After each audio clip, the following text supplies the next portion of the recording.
The test is in 4 parts: Part 1, Part 2, Part 3, and Part 4. Now look at Part 1. Part 1. You will hear a conversation between a male clerk in a hire company and a woman customer. First, you have some time to look at questions 1 to 5.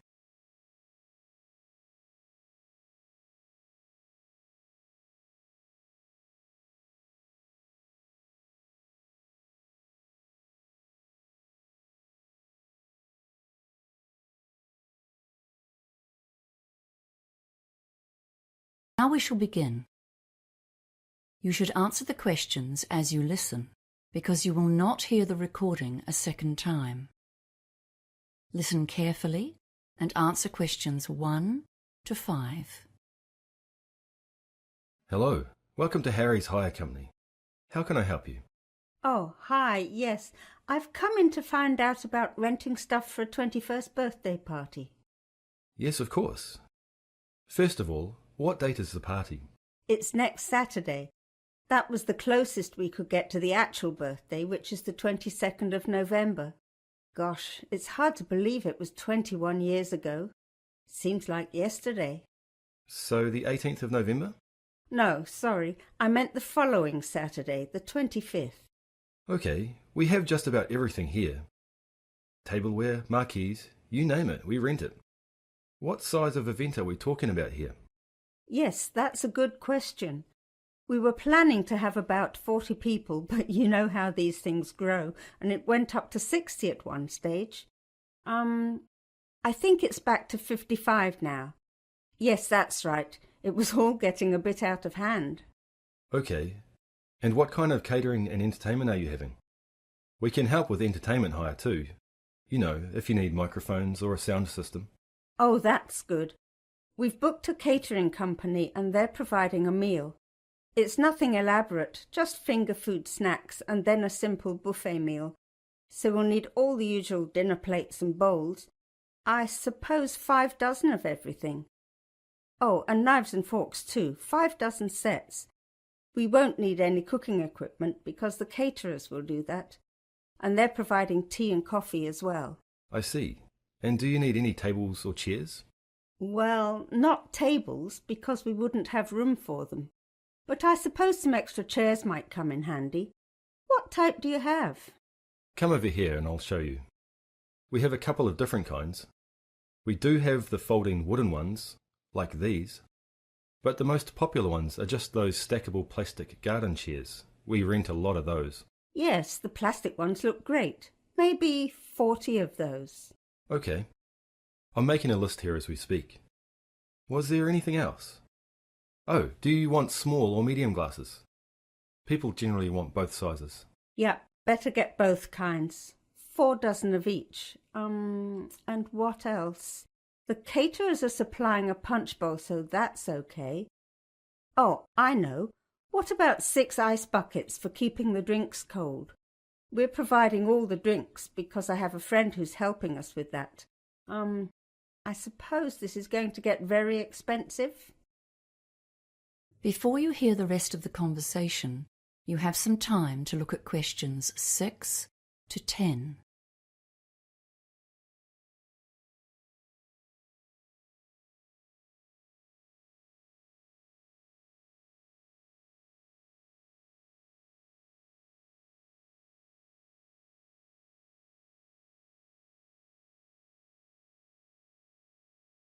Now listen and answer questions 6 to 10.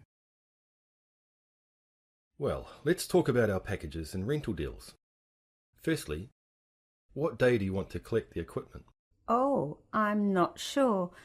Does that make a difference to the price? Well, the weekend package deal is to pick up after 5 p.m. on Friday and drop off before 10 a.m. on Monday. That will be $1,600 plus tax. If you want to save a bit of money, you can collect the equipment on the day of the party before 5 p.m. and drop off on the Monday before 10 a.m. and that will be $1,350 plus tax. That's called the same day package. Your party numbers come between our small and medium price packages, I'm afraid. So in fact, you could rent a few extra of everything for the same price. I see.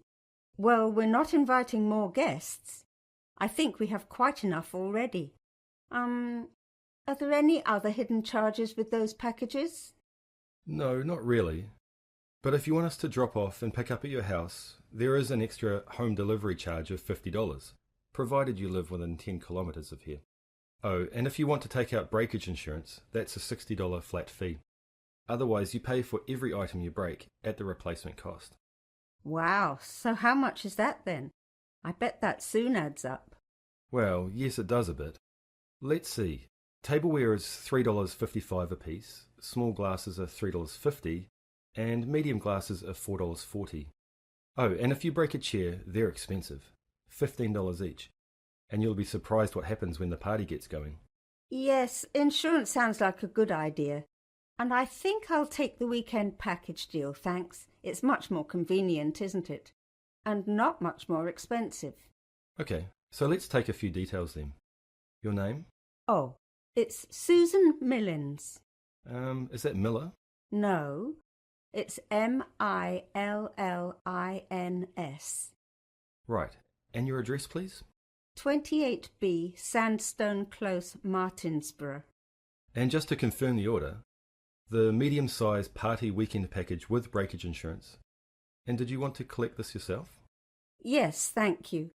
I do live within 10 k's, but I don't want to pay any extra charges.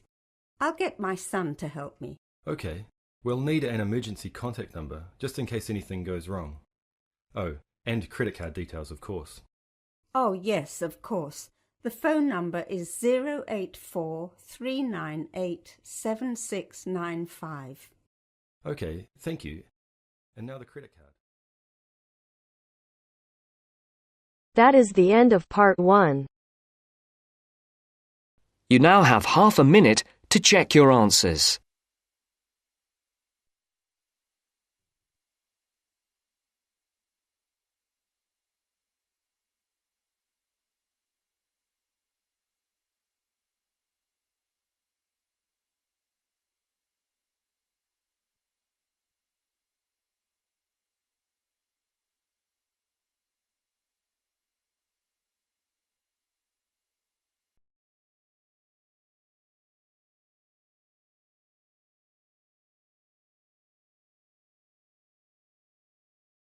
Now turns to part 2.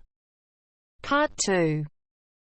You will hear an employee of the Sports Supercentre giving a guided tour of the facilities in the centre. First, you have some time to look at questions 11 to 17.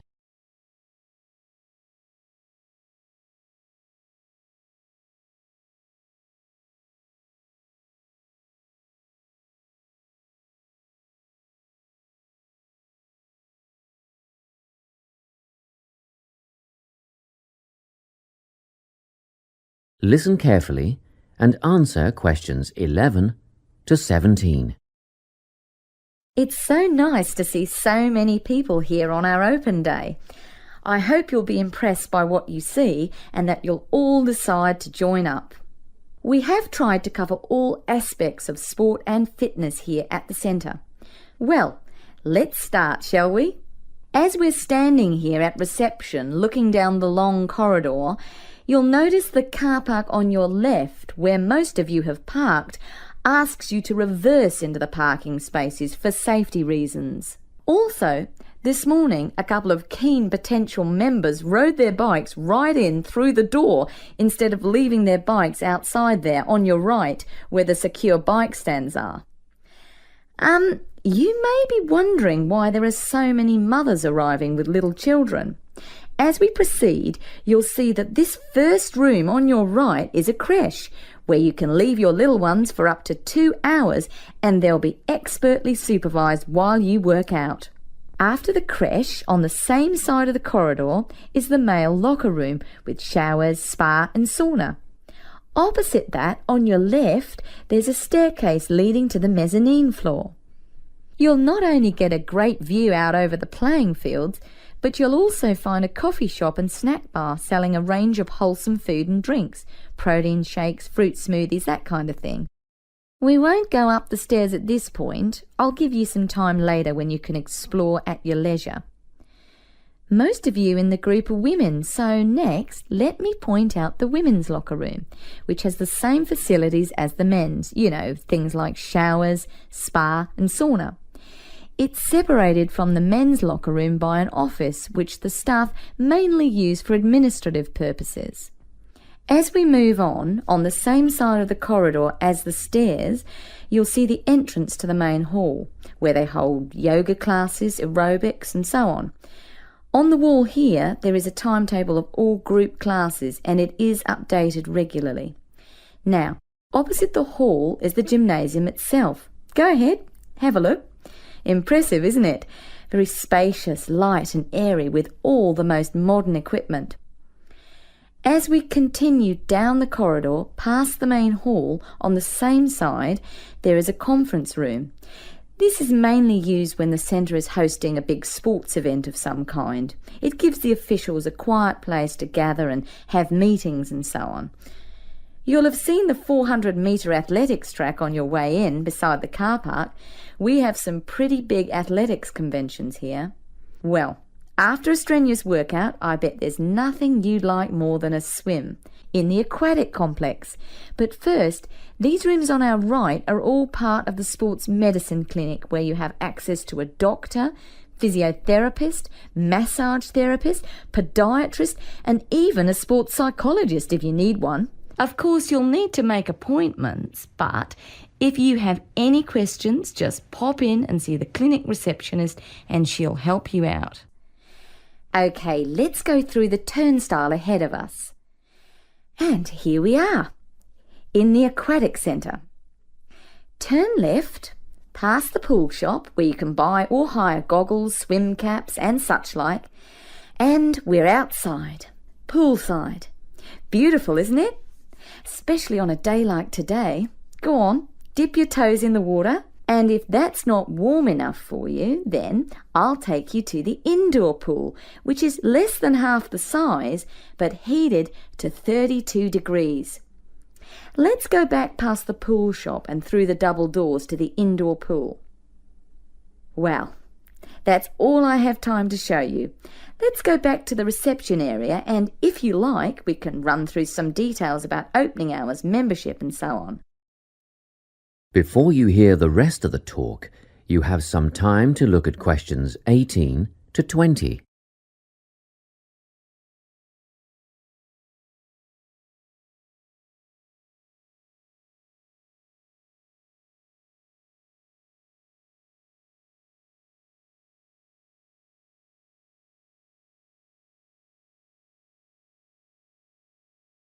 Now listen and answer questions 18 to 20. Now, in this brochure, you'll see the opening hours. The centre is open 7 days from 5 a.m. to 9 p.m. Monday to Friday, except for public holidays, which follows Sunday's timetable. On Saturdays, we open at the same time as weekdays and close a little earlier. So that's 5 a.m. to 7 p.m. on Saturdays, and on Sundays everyone gets a sleep in. You can come in between 7 a.m. and 5 p.m. Membership fees cover access to the gym, group classes and the pool. But if you want to join a swim squad to train with a coach, you should inquire at reception for prices and timetables. In the gym, personal training is available from one of our dedicated team of trainers, and reception will have more information on who is free when and what hourly rates apply. However, there is always a certificated instructor on hand in the gym at all times for advice and help. And once your membership is paid, you are entitled to a free health assessment, and you'll get a program designed to meet your own particular needs. You'll need to book a time for this with the gym instructor. Now, if you're a mum or dad, remember you can leave your children in the creche. They take babies from 6 weeks old. Bookings are essential though, and you'll have to check the website for times and pricing. Members are also entitled to tennis lessons on a Tuesday or Thursday from 9 till 10:30, but bookings are essential, so ring Natalie. Her number is here in the brochure to reserve a place. Well, I think that's it. Any questions?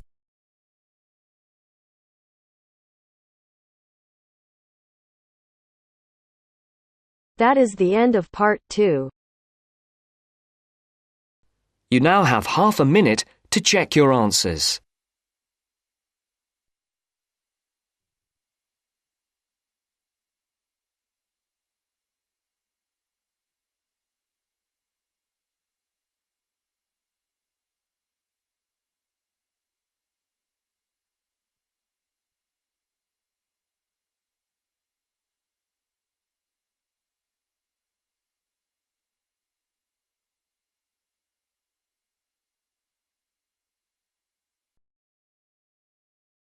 Now turns to part 3. Part 3. You will hear a conversation between a student called Mark and his teacher, Professor Jones. First, you have some time to look at questions 21 to 25.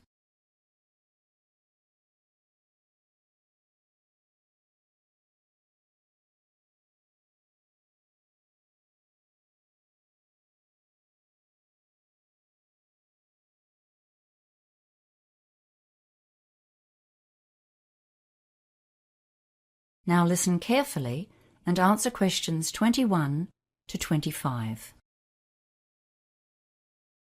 Hello, Mark. What can I do for you? Oh, hi, Professor Jones. I've come to ask you a big favor. Let me guess, Mark. You want more time for your essay assignment. You're the third student I've seen today, all with the same request. It beats me why a few people leave their planning to the last minute and then think that they can come at a day's notice and get a reprieve. It's really not fair to all the students who are well-planned and organized, is it? Yes, you're right, and I'm really sorry I need to ask. I've never asked for an extension before. So, Mark, why should I grant you an extension when I said no to everyone else today? Well, Professor Jones, I really do have a valid reason. It's not just the usual, like I have a cold, and I have a certificate from my doctor, or my computer crashed and I lost all my data. I wouldn't bother you with those old excuses. You see, my twin brother was planning to get married next weekend, but last week his girlfriend told him the wedding was off, and he landed on my doorstep. He was really upset. I couldn't just tell him to go away because I was busy, and of course I would have had 3 assignments due this week, and all my study plans just went out the window. I see. So why didn't you come to see me a week ago when your brother first turned up? Because I was hoping I would still be able to get it done, but I just can't manage it. Well, actually, I have written the required number of words more or less, but frankly I feel it's terrible. I don't want to let myself down by handing it in as it is at the moment, and I really don't want to drop my grade point average by getting a low mark on this assignment. Well, the course handbook states very clearly that at least 5 days' notice is required for any extension, except in emergencies. Those rules were designed to make it fair for everyone, you see. You're supposed to submit a request on the proper form, and you can send it by email. And you also need to make an appointment and discuss your request in person, as you have done now. Your problem does come very squarely under the family issues category, so you probably would have got some extra time if you'd done that. I'm not really inclined to grant this request now, you know. Yes, I know I've really messed up. I suppose I'll just have to hand it in as it is and take a lower grade. Before you hear the rest of the conversation, you have some time to look at questions 26 to 30.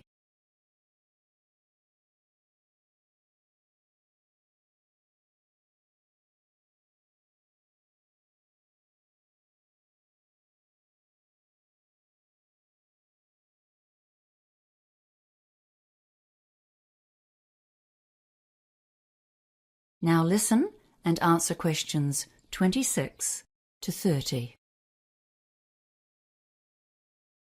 Well, at least you've made a start, which is more than can be said for your other colleagues today. Have you got what you've done so far? Come on, we'll look through it together, and I'll see if I can make a few suggestions for a quick fix. How about that? Oh, thank you. Yes, here it is on my laptop. Well, let's see. Let's start with the bibliography. Yes, you've consulted most of the sources I suggested, but you don't have any references of your own, and that was part of the task, wasn't it? You need at least 3 references of your own, see? Yes, I know. I did find one more. McDonald and Ferris, 2014. Okay, that's a good one. I suggest you look at their reference list too, and chase up a couple more from there. You should be able to find everything you need in the online library databases, especially LanguageLine. Yes, okay. So what about the essay structure and the argument? Are they okay, or am I barking up the wrong tree? Well, you just seem to jump straight into your first point here. I'm not sure where your essay is going. Where's the introduction? Oh, right. I always leave that till the end, and write it after I've finished the rest of the essay. That way, it ties into what I've already written. Well, that's what we were taught in the study skills course, anyway. Yes, and you're quite right. So tell me about your ideas. What's your main argument? Well, I'm not really sure. I think I understand the 3 opposing theories okay, but I don't really have a strong opinion about which one is correct.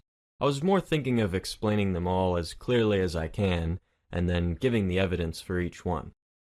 I don't think there's a clear-cut right or wrong. Well, that's my opinion anyway. Do we need to say that one is better than the other 2? No, you don't. And what you are planning to do is often the best way to go about it. Well, I've been skimming through what you've written while we've been talking, and one thing you definitely must do before you submit this assignment is to edit it for grammar and spelling mistakes. There are a lot of errors here, just simple things that are easy to fix. But still, I can see you've done the basic work, and I do sympathize with your brother. It must be very difficult for him. So I'll give you 1 extra day on this essay. Oh, thank you, Professor Jones. Thank you. I'll hand it in before 5 p.m. on Wednesday, then. Yes, that's the final deadline. Goodbye now.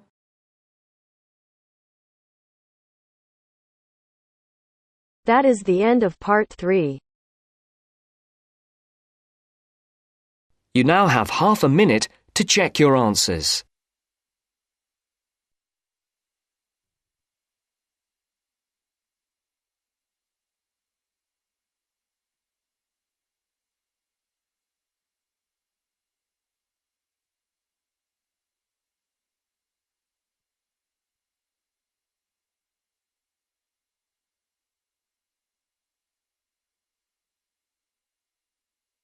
Now turns to part 4.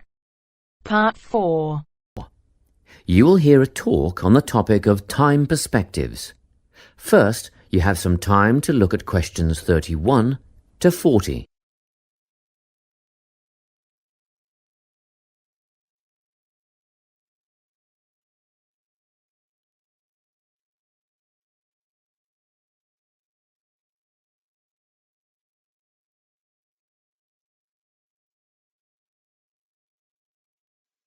Listen carefully and answer questions 31 to 40.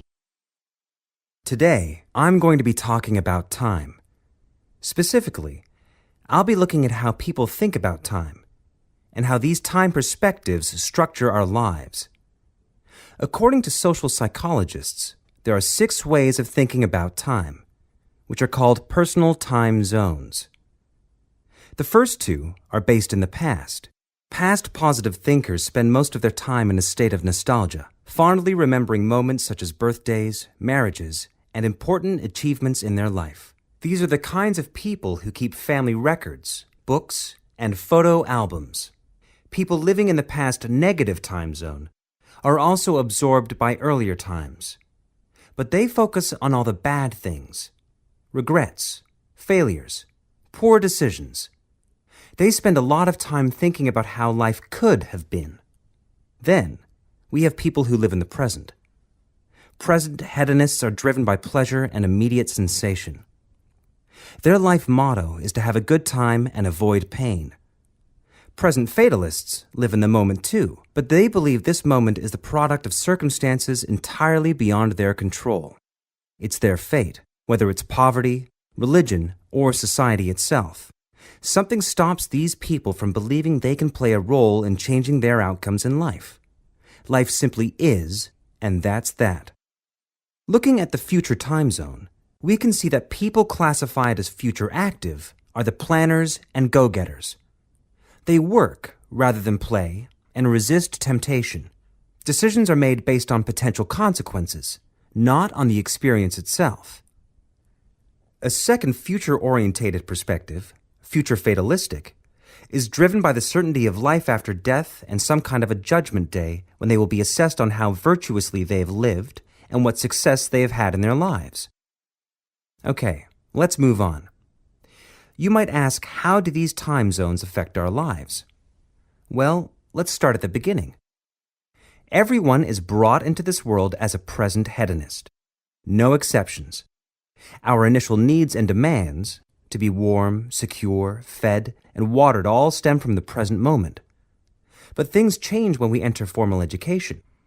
We're taught to stop existing in the moment and to begin thinking about future outcomes. But did you know that every 9 seconds a child in the USA drops out of school? For boys, the rate is much higher than for girls. We could easily say, well, boys just aren't as bright as girls. But the evidence doesn't support this.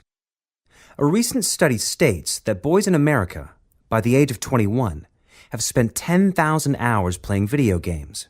The research suggests that they'll never fit in the traditional classroom because these boys require a situation where they have the ability to manage their own learning environment. Now, let's look at the way we do prevention education. All prevention education is aimed at a future time zone. We say, don't smoke or you'll get cancer. Get good grades or you won't get a good job. But with present-orientated kids, that just doesn't work. Although they understand the potentially negative consequences of their actions, they persist with the behavior because they're not living for the future. They're in the moment right now. We can't use logic, and it's no use reminding them of potential fallout from their decisions or previous errors of judgment. We've got to get in their minds just as they're about to make a choice. Time perspectives make a big difference in how we value and use our time. When Americans are asked how busy they are, the vast majority report being busier than ever before. They admit to sacrificing their relationships, personal time, and a good night's sleep for their success. 20 years ago, 60% of Americans had sit-down dinners with their families, and now only 20% do. But when they're asked what they would do with an 8-day week, they say, that'd be great. They would spend that time laboring away to achieve more. They're constantly trying to get ahead, to get toward a future point of happiness. So, it's really important to be aware of how other people think about time. We tend to think, that person's really irresponsible, or that guy's power hungry. But often, what we're looking at is not fundamental differences of personality, but really just different ways of thinking about time. Seeing these conflicts as differences in time perspective, rather than distinctions of character, can facilitate more effective cooperation between people and get the most out of each person's individual strengths. That is the end of part 4. You now have half a minute to check your answers.